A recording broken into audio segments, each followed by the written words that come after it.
And there was a company in San Diego, in National City, called Foursquare, and their claim to fame was Attack of the Killer Tomatoes.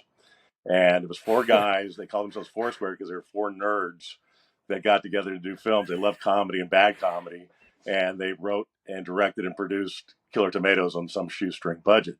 So when I graduated school, I went down there and started doing college highlight films for them. They did sports highlight films, so that was the connection in sports. They say, "Hey, you want to work for $50 a week or whatever it was?" I think maybe it was $800 a week or something like that. And so they wrote this script, and it was actually a very funny script, Return of the Killer Tomatoes, and I was involved in every part of it. I got to help, do the line production of it, figure out our shooting schedule. I then operated camera on it. I edited it, and I also got to cast it. So we went up to LA. I was 25, 26, and John DeBello, the director, writer, went with me. And we had a casting session up there. We saw every hot young actor that wasn't anybody yet.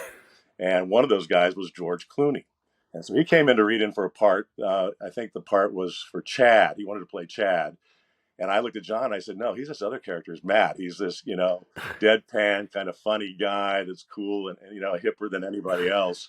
And I said, George, I think you should be playing this part.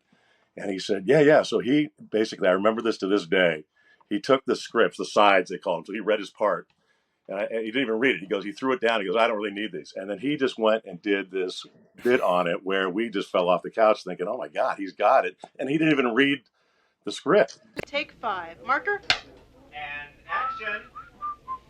How you doing? Just fine. What can I get for you there? He just did it right from the top of his head. And then he worked with another actor. And so he was in the movie. And to this day, he tries to make sure people, forget about the fact that he was in that movie. That's not part of his IMDb. I think he's basically taken all, notice of that movie off the internet, scrubbed the internet clean of his involvement with Return of the Killer Tomatoes.